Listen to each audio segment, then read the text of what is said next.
Is it recording? Yes, Yeah, it's it's recording. recording. Okay, we're gonna start, guys. Oh my God, So this is mostly for the people that are watching the video now. What you need to do, you can do this like with a stylus, but you have to handwrite it. I don't let people type notes, okay? So if you want to use the digital stylus and handwrite it on your iPad, you can. Or you can handwrite on pieces of paper. What you need to do is label at the top that it's for the Unit 1 test. And then on the left-hand side, write time signatures. So when you're watching this on YouTube, there's a bar that fills up across the bottom. So when I start talking about a certain concept, on the left-hand side, write down like the time that's on the bar, and then the concept I talk about, and just kind of take notes on it. So you should have a decent amount of notes when you're finished. Again, just kind of go through the whole thing. If you don't do enough notes, you won't get any credit, so it's not partial credit. So again, time signature on the left-hand side, write down concepts that I discuss. So I always start with, first of all, just the format for the test. Remember everybody, there's a take-home essay, that was posted I think Thursday last week. There's 3 articles you have to read. You don't have to read all of them, you have to pick one article. And then you have to answer the questions that are listed on there. I'm not gonna take a lot of time explaining it here because again, that's all online. But make sure that you're following the structure in the explanation and make sure you have a clear thesis. Like, do you agree or disagree with what the article is saying? Why or why not? And use theories in sociology to explain so, okay? That is due when you show up for class. The take-home essay is due when you show up for class. All right, in terms of the test format itself, it's all on Schoology. And the actual test you sit down to take is all either identification, multiple choice, or matching. For the identification section, what's gonna happen is you're gonna get a quote, and you have to match the quote or identify whether or not the quote matches more with functionalism, conflict theory, SI, or exchange, all right? So if there's any concept you need to know for this test, or for any test basically, is what do those 4 theories believe? What level of analysis are they? Who are some of the key people that came up with those theories? And can you apply those theories to different situations? So let's start with just the breakdown of the theories first. So, if you ever read a sociology text and they talk about the 3 main theories, the ones they're talking about are functionalism, conflict, and SI. I added exchange theory because that comes up a lot in other sections too, okay? So first, what level of analysis are functionalism and conflict theory? Macro, Macro, which means what, Riley? top down, big institutions. Yep. But mainly focusing on big institutions and how they affect society. Yep, so it believes that top-down initiatives or changes have a larger influence on people than the bottom-up, right? So if you really want to understand what society is like, it's better to study the big institutions, collectively how they influence and form society, rather than looking at the small group interactions of people. And then SI theory, or symbolic interactionism, and exchange theory would be bottom-up. So that one is called micro. And from the micro orientation, they believe it's best to look at small groups. So study like a married couple, and then another married couple, and another married couple, and you'll start to see trends. And those trends are what form society, okay? So again, there's a section where it gives you quotes, and you have to identify which theory matches the quote the most. So if I were to say, hitherto, or basically all previous history, has been a struggle between the people that control the means of production and those that don't, which theory does that match with the most? Conflict theory. Yeah, that quote I just gave you, I'm paraphrasing because I don't have it in front of me, but that's the first line of the book that's the basis for conflict theory, which is what book? Communist Manifesto, written in 1848 by which guy? Karl Marx. Karl Marx. So, conflict theory is macro, and there, besides the identification questions, there's also some multiple choice and matching questions related to the main theories as well. So Karl Marx came up with conflict theory. Conflict theory is a macro orientation that basically says that structures exist in society to oppress the people or to take advantage of the people that are marginalized. So what does marginalization mean? Oppressed and Oppressed or excluded or taken advantage of or not treated fairly, right? Which American political party would align more with conflict theory? far left. Yeah, which is what political party? Democrats. Democrats. So, you guys obviously have heard of Bernie Sanders. What's the line for the bad people that, The 1%. the 1%? Yeah, you listen to Bernie Sanders' speech, the 1% get this, the 1% get that, everybody else doesn't, right? So he's drawing a distinction between the ultra wealthy and everybody else. He's pointing out social classes. So when you're trying to identify whether something's coming from a conflict perspective or a functionalist perspective, there's some buzzwords you want to look for, some like words that show you. What are some of those words? Proletariat, bourgeoisie. Yep, those are the terms Marx used. Yep, so the proletariat, that's something that's probably on here.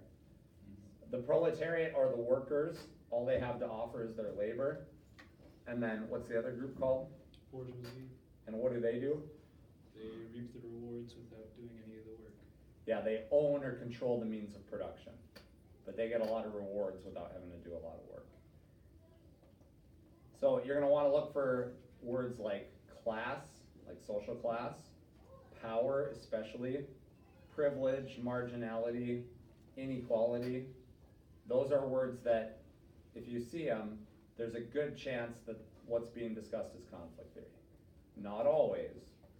If I were to say, for example, the reason social classes exist is so that society can operate more efficiently to the benefit of everyone, what theory is that? Functionalism. Functionalism. So functionalist theory is developed by Talcott Parsons and Robert Merton especially.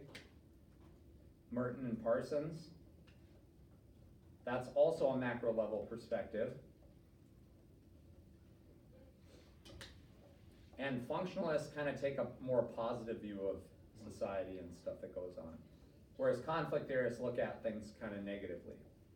So to functionalists, they use an analogy of society being like a body, like a human body, or a car, or a machine or something, right? Where all these parts of societies have different functions. So when you're trying to identify if something's functionalist or not, look for things like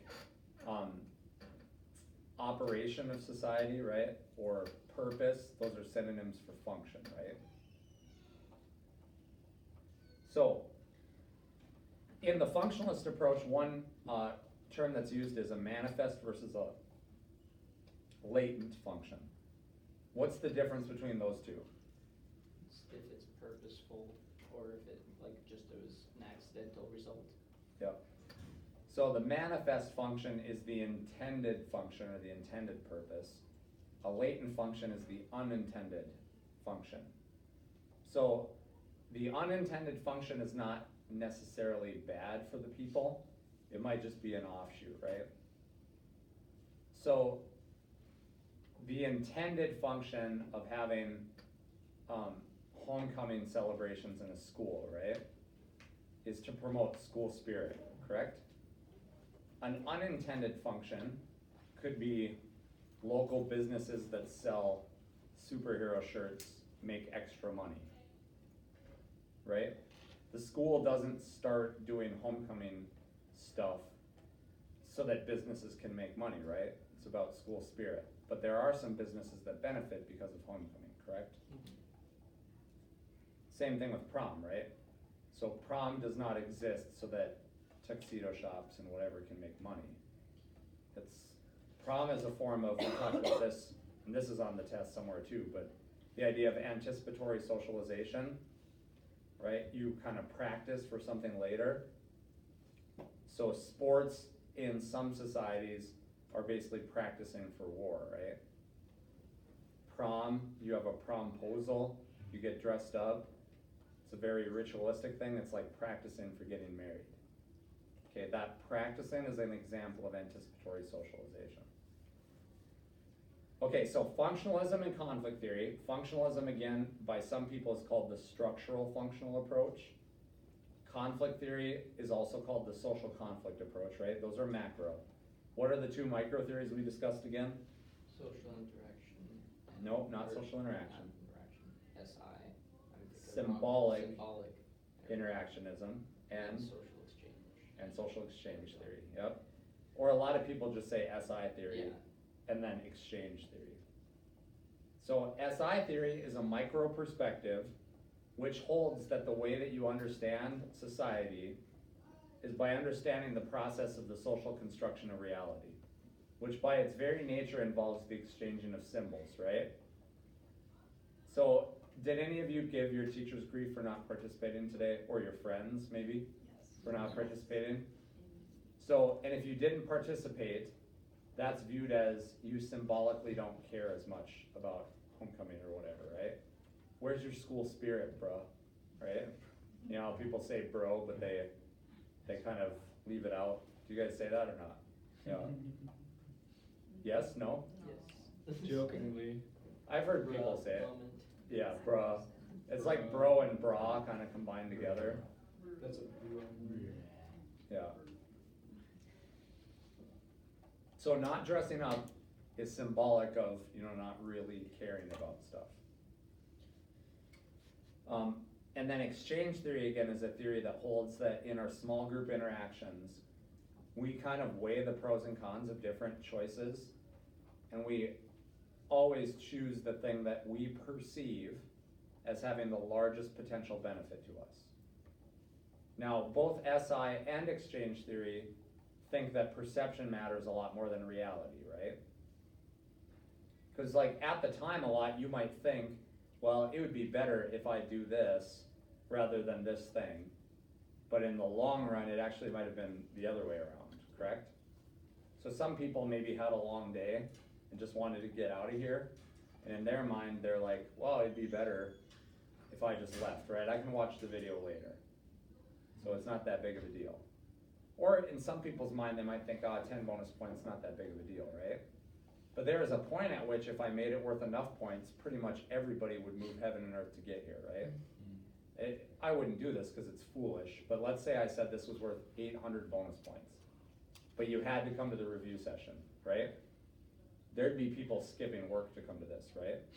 Because it pretty much would guarantee you get an A if I gave 800 bonus points, right? As long as you at least did the rest of the homework, like even if you didn't really do it that well.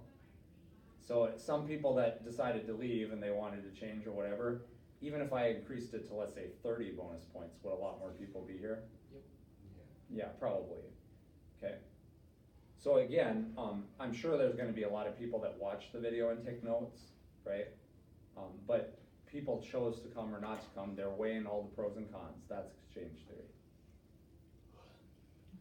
And we do this in all kinds of things again. We're always weighing the pros and cons. Okay, let's talk about some of the key people. I'm gonna give you a name and I want you to tell me what they're known for. Oh boy. And then kind of explain it also. So let's start with Emil Durkheim. Sue Durkheim. Suicide statistics. Yep, so he studied suicide. I noticed a typo here, so. Durkheim also talked about what he called the state of normlessness that exists in society, which is called anomie. So, have you heard of, what, like A as a prefix means what? No, like A in front of something. If there's a prefix that starts with A. So, atheism. No. Lack of. Lack of or without. So anomie means without norms, okay? And we'll talk about that more in detail when we get to chapter 17, social change. But that's one thing he talked about, and then he also studied suicide. What did Durkheim find with suicide? The more detached you were from relationships in society, you had a higher rate of Yeah, but Right. he technically phrased it a little different, but Yeah. you're correct. He was measuring social integration, right? And the more connected you were to society, the lower your risk for suicide. What type of relationship is that? One variable goes up, another one goes down. Inverse, Inverse or negative. negative, yep. If both things go up or both things go down at the same time, both variables, what type of relationship is that? Correlated. Positive. Positive, yep. Correlations happen both positive and Oh, negative, yep. I'm done. So if one variable goes one way and another one goes down, then that's a correlation. It's a negative correlation. If both of them go down, That's a positive. that's positive because they both move in the same direction. That's probably the main thing that people mix up is they think, well, both go down, it has to be negative. No, they're both going the same direction, so it's positive. Okay, we also talked about a guy named C. Wright Mills. C. Wright Mills, what did he talk about?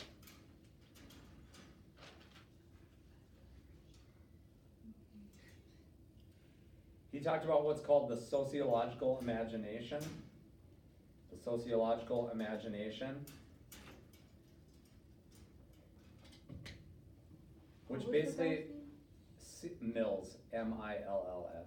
name? Okay. Now, hey, the other thing I would say just as an aside is, like, this is a dual credit class, you get college credit for it, right? Yeah. You have to read. There's stuff in the book that I don't talk about, Yeah. okay? So you have to read if you, like, there's names on here that I'm not gonna mention as a way to encourage people to read, you know what I mean? Yeah. So you have to read, okay? Is there like a lot of part of the test that's just like names and people and like what they did or, There's, well, again, I'm not gonna tell you exactly, but but like, there's a few, Yeah. yeah. All right. Okay, so with Mills, he thought that the key to understanding society is how society has an effect on individuals' choices. Your ability to see how society shapes your choices is engaging in what he called the sociological imagination. So the act of analyzing and thinking about, oh, if this was different, if I would have grown up in this city instead of this city, then maybe I would have been more into this sport than this sport, right? Or if this thing would not have happened in society at the time, like September 11th doesn't happen, then maybe this would have happened to me instead, right? So your ability to understand and see how your life would have been different, or other people's lives also, according to the social factors, is the application of the sociological imagination. Okay, we talked about Marx. Auguste Comte, what did he come up with? Or Auguste Comte, what did he come up with? Well, C-O-M-T-E. That would have been like the first or second day of notes. yeah, you can attribute things to. Oh, he was the, all I have is he was the first true sociologist. Okay, he's the guy that actually came up with the term sociology. Mhm. Yep. Okay, what about Lawrence Kohlberg? Kohlberg. God, these names. I mentioned Kohlberg today when I was talking about the kids and their Halloween candy. Oh, he would be one of those. Mr. Bowden, do you have a set of keyboards that I could borrow? Do you have them? Yep, they're in those boxes. These ones? Yep. So I can just take one? Yep, of Thank course. you. Yep, He's one of the. Moral He's the guy development. who He has had the the. stages Yeah. of moral development. yep, the levels of moral development. Yeah. So, what are those levels again? Pre-conventional. Pre-conventional, conventional, post-conventional. Yeah. And the pre-conventional stage, you're guided largely by what Freud called the id. So if it feels good, then it is good. That's your moral reasoning. If it feels good, it is good. In the conventional stage, it's all based upon the rules. So rules determine goodness or badness. In the post-conventional stage, people start to determine and understand that it's not just the rules, it's more abstract moral principles. So the story I often tell is how Kohlberg would argue I'm in the post-conventional stage. one day, it would have been May 7th, 6.5 years ago. I drove probably 80 miles an hour down Veterans. Did I tell you this story? So I was at Sam's Club getting some stuff for our department, and I got a text from my wife. She's like, "You need to come home now." All caps, like 12 exclamation points. She was 9 months and 5 days pregnant. So, my son Jude was born that day. So it's like May 7th, nice weather, right? So sunny day. As soon as I got to an open area, I put the hammer down, and I'm mentally thinking, if I get pulled over, what do? Do I drive all the way to the house, and when I get out say, "I'm sorry, my wife's literally in labor, come in and look," you know? Or do I stop and tell the cop, like, my wife's in labor? So I never passed a cop, but I don't feel like morally guilty for speeding in that instance, you know what I mean? So I'm engaging in the post-conventional level of reasoning. So when I tell that story, I'm like, I drove 80 down Veterans. I usually get like a, what? Okay, so Kohlberg, how about Jean Piaget? What did Piaget talk about?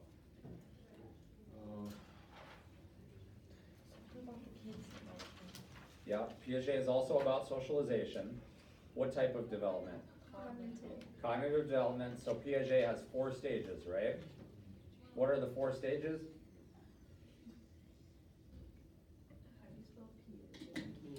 Piaget, Piaget. So it's the stages of cognitive development. God, I can't even read my own handwriting because this was when I was learning how to write with these. Okay. Piaget, you've got sensory motor, pre-operational, concrete operational, formal operational. Ah, I'm good at this. So in the sensory motor stage, that's like age 0 to 2, what are people doing? You're responding to things. To stimulus in your environment. In the next stage, the pre-operational stage, you first start to use symbols. So you're learning. I mean, it's not like you didn't ever use symbols before, but you're learning how to use them appropriately. So that'd be like where you acquire language. And then in the concrete operational stage, that's where you start to see causation. So again, you can understand cause and effect. Remember I had that cute little girl with graham crackers? Do we share this fairly? She's like, no. Why not? Because I have 1 and you have 2. And then the lady's like, okay, how about this? And she breaks the cracker in half in front of her. The kid's watching the entire time. And then she asks the kid, is this fair now? And the kid's like, yes. Mm-hmm. Why? Because we have 2, right? So that kid is not in the 3rd stage yet, right? They're not in the 3rd stage yet because they can't see cause and effect. And then the last stage, the formal operational stage, that's where you're 12 years and older, you can think abstractly and critically. Okay, how about Erik Erikson? Ooh, he had The psychosocial psychosocial development struggles in 8 stages. Yep, so we did the activity that day, we wrote it on the board, right? Yeah.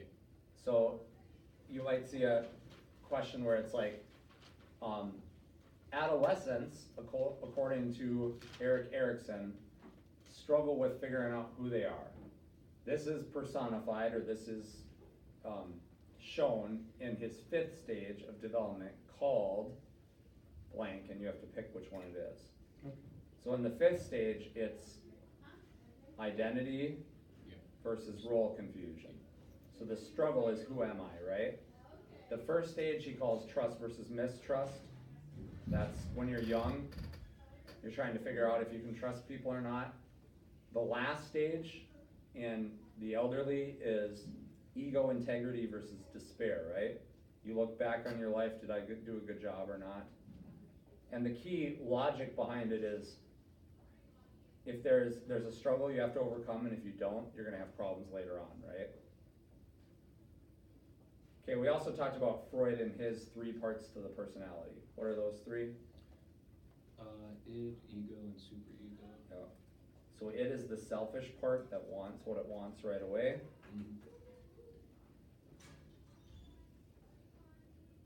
What's the difference between Mead's generalized other and significant other?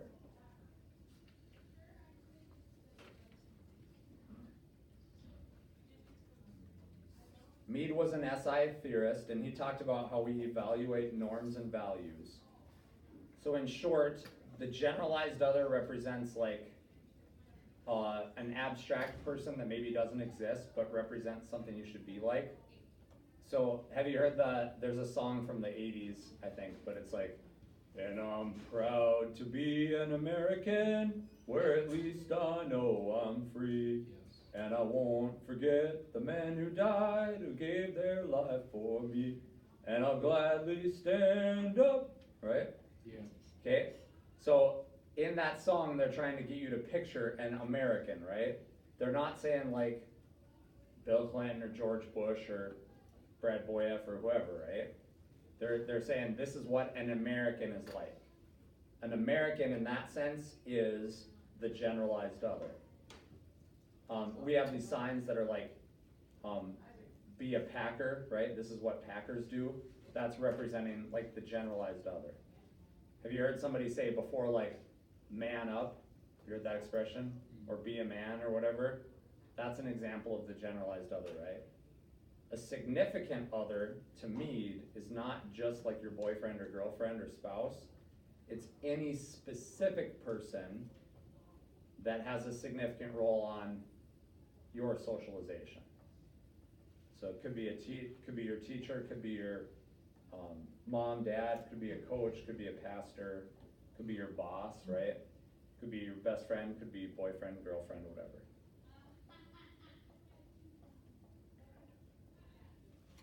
Okay, we also talked about the 5 elements of culture. Norms, values, beliefs, language, and symbols. So I'm not going to spend too much time breaking down norms because that's a big part of your Mean Girls analysis. Yeah. So I'm just going to say, know the difference between a more and a folkway. Know also what the concept of taboo is. And then know the difference between explicit and implicit norms. So again, that's all I'm going to say because that's like the whole second part. Okay, I don't want to take up time for that. What's the distinction between values and beliefs?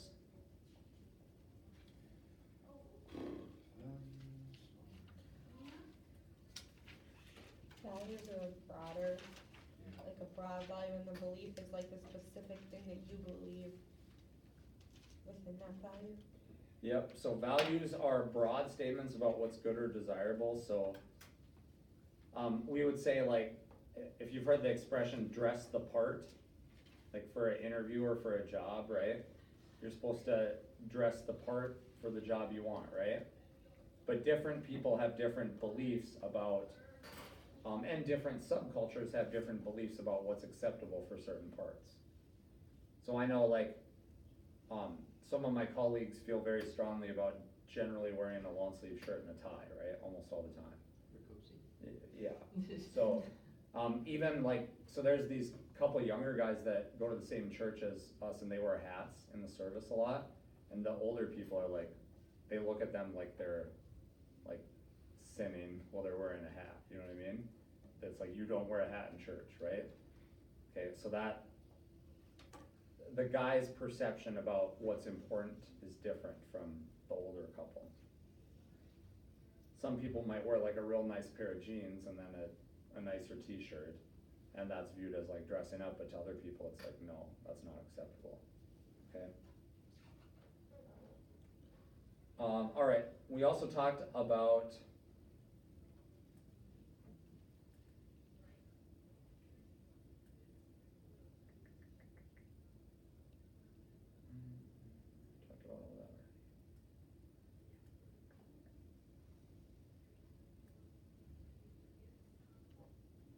about variables, talked about that. Okay. We also talked in socialization about what's called a total institution.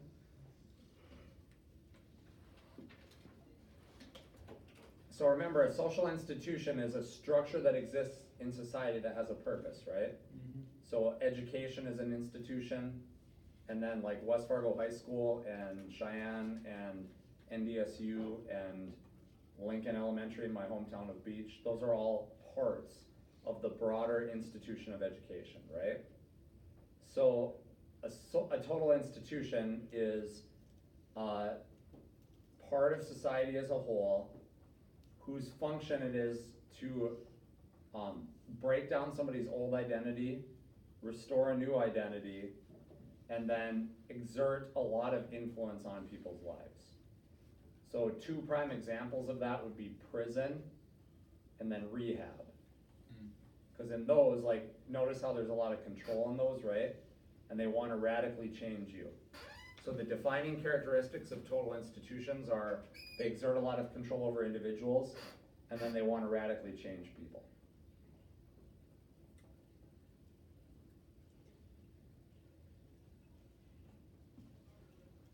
What's the term for the systematic study of human society and culture? Sociology. Haha. Good. You would have been ashamed if you didn't know that, wouldn't you? Yeah, that was kind of an easy one, but.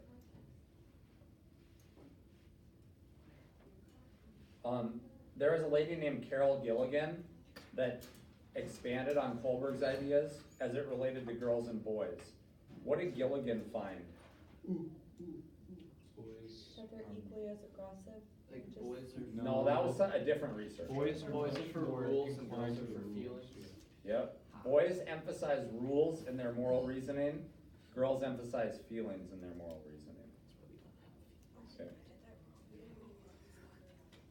Yeah, the aggression, that's Jean Twenge. So if you read, I think The Coddling of the American Mind might bring that up, the article for it.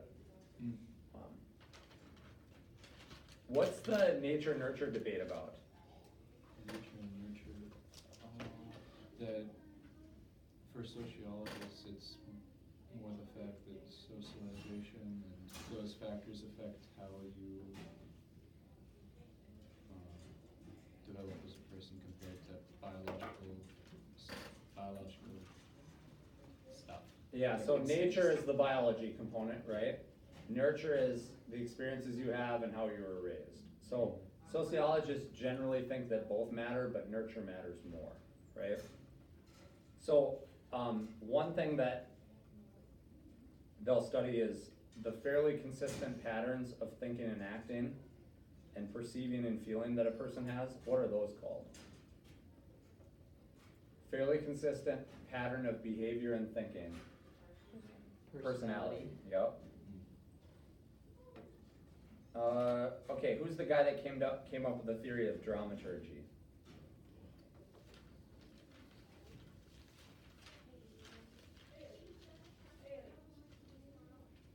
Irving Goff. Irving Goffman. So in dramaturgy, the analogy is that people are actors on a stage, and understanding their position on the stage and what they think their part is the key to understanding how they act. So you have what's called front stage. What are the other two? Backstage. Backstage and off stage. Yep. So front stage, there's actors present and there's an audience. Backstage, Not an audience. the actors Two without an performers. audience. And then off stage is No solo. actors, just. So let me give you an example. I want you to tell me what it would be considered. So it's like a sports team in the locker room when there's no coaches present. Backstage. Backstage, okay? A teacher in front of class with the students. On stage, or front stage. Front stage. Teachers eating lunch in their office with the door closed and no students. Backstage. Backstage. You in your car with the windows rolled up, driving home. Off stage. Unless somebody's watching you, right? We talked about that before. Always watching you, Wazowski. Always watching. How would conflict theorists view humor and jokes? What do humor and jokes do according to conflict theorists? What does everything do basically according to conflict theorists? You're oppressing Suppress. someone. It's used to control people that are weaker. So like, men might make jokes about women as a way to like show that the women are inferior, okay? white people might make jokes about minorities to show that they're inferior or whatever. What do functionalists say the function or the purpose of humor and jokes are? Just to like make people happy, or just like Okay, make people happy, and also to discuss challenging issues Yeah. in a way that's kind of relieves the tension, right? Mhm. So humor acts to relieve tension. When you're trying to understand humor, what's the key thing in order to get a joke? reality. The realities associated. Understand the two realities being presented. So we watched the video clip where the Impractical Jokers had Q's one of the characters, present to the feminist panel, right? Mhm. And they're laughing, and a lot of us are laughing, but the people on the panel and the people in the audience are like, we need to smack this guy, right? They're really angry, because they don't understand what's going on in that situation. Okay, what's the term for anything that has meaning that society defines as important? A symbol? A symbol, yep, symbol. So we talked about material culture and non-material culture, right? Mhm. Non-material culture would be like norms, values, and beliefs. Material culture are the tangible objects that a culture produces, and they're related, right? Yep. So we value efficiency, we have a belief that efficiency is good, so we invent things that are designed to make us be able to get things done more quickly. Like iPads, cell phones, whatever.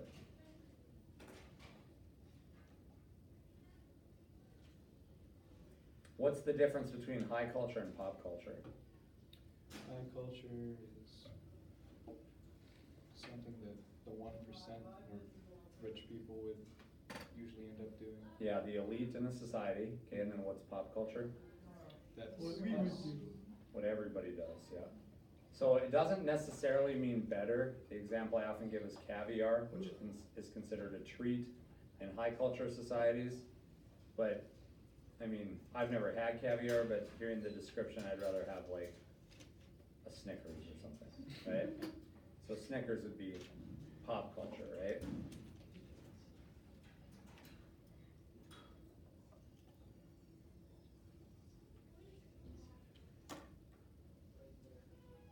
What's a subculture then? Subculture? Yep. That'd be a separate little group that associates some stuff like an e-boy. kind Like of. an e-boy, nice. Yep. Call me out. What's ethnomethodology discuss? Oh, how people view norms, and when they go out and try to study it, they intentionally break the norms. Just See how like they react. making sense of your everyday surroundings. Yep, exactly. Oh, okay. What are the types of research done in sociology, and which theories do they align to? So, positivist, critical, and interpretive, right? Yeah. Positivist is also called scientific, critical, and then interpretive. So which theory does positivism align with? Functionalism. Critical aligns with conflict theory, and interpretive aligns with, yeah, SI theory mostly. Yep.